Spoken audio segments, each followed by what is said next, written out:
This is something new that I'm trying in my book review series. It's what I call a throwback edition. And the reason it's a throwback edition is because I actually read this book a long time ago, back in late middle school, early high school. And I actually read it over the summer. I don't remember the year exactly, but it would have been late 90s, early aughts. And I do remember that once I finished the book, I watched the movie. And I think the movie came out in like the late 90s, so that kind of gives more evidence to the time frame. But anyway, Sphere by Michael Crichton. Michael Crichton was a good author. He was basically a science fiction author. I mean, he wrote Congo. He wrote, I think it was called Congo, wasn't it? He wrote Jurassic Park. He wrote The Andromeda Strain, which is one of the more boring movies that I've watched, although it also has a lot of snappy dialogue. So it's kind of weird. I mean, like the subject matter is kind of boring, but the repartee between the characters is kind of interesting. And he has kind of a distinctive writing style when it comes to dialogue, kind of similar to Stephen King. When you listen to Stephen King dialogue, you can hear his voice, and Michael Crichton's the same way. You can really kind of hear Michael Crichton's voice in his dialogue. But when was this published? We'll find out. 1987. And I believe the movie came out in 1997. I think that's coming back to me because I think I remember it was 10 years after it was written. He was very good at writing books that adapted well to the screen. And like I said, even though he was essentially a science fiction author, he didn't bill himself that way. He billed him. It was more like he was more in the mass market fiction racket.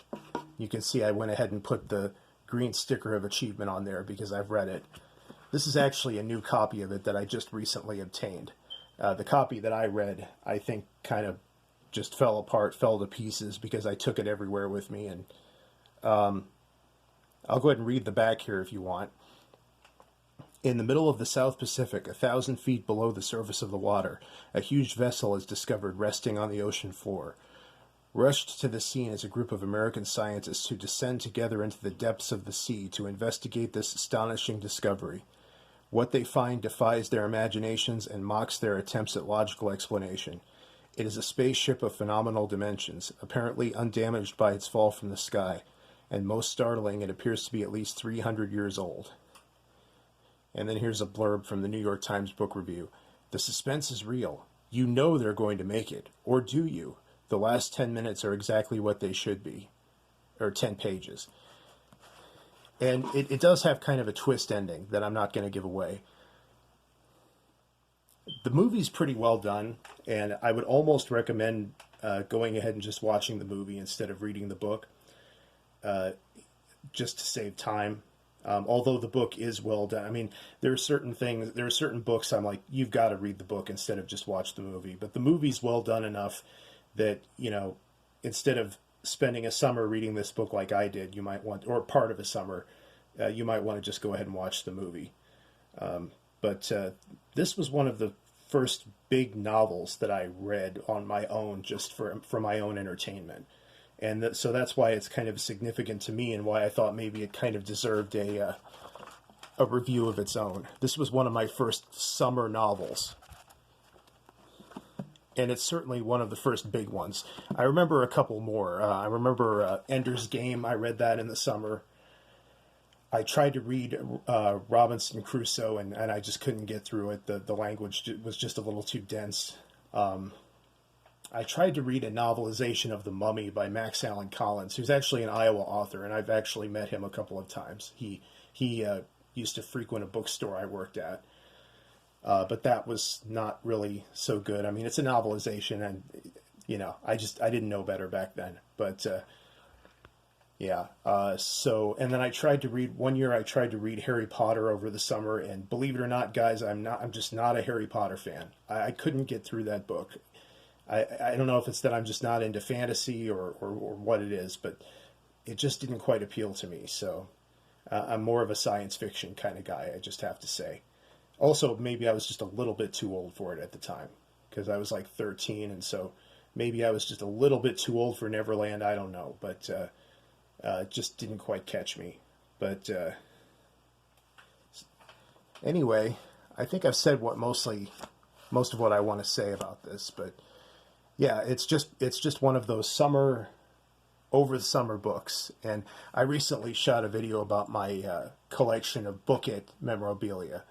This would have been after that. This would have been after I outgrew Book It, but it's kind of goes along with it. So I'm kind of glad that I'm shooting this around the same time, because it just goes to show that I was a pretty bookish kid. Like, even over the summer, I was really into reading, and it was good entertainment. And Michael Crichton was a good author. He would be 80 years old if he were alive today. He died about 10 years ago, when I was actually working at that bookstore that I mentioned. Very interesting guy, but and obviously Jurassic Park, I mean, that alone makes him a legend. I wonder what he would think of the new Jurassic Park movies. But I may read more of his books in the future. Probably not. I'll probably stick to like science fiction proper. Oh, and that's another thing to stay tuned for, is that I may make the science fiction novels that I read their own series, because I think there are a lot of people who will appreciate that. That might reach a different audience. So anyway, thanks for watching. Make sure to subscribe to Captain Unusual. Let me know in the comments if you guys ever read any Michael Crichton, or and another thing, he also created Westworld, the Westworld movie. I believe he directed it, and wrote it. So that alone makes him. I mean, that was like his debut, I think. Magnificent. Not a big fan of the new show that came out, the one with Anthony Hopkins. Especially after Anthony Hopkins wasn't a part of it anymore. I think it kind of lost something after that season. Lost a lot of different things. But anyway, thanks for watching. Subscribe to Captain Unusual for more videos. I put out about one video every 3 days about history, amateur history, hobbyist stuff, different hobbies, and kind of local events and whatnot. So thanks for watching.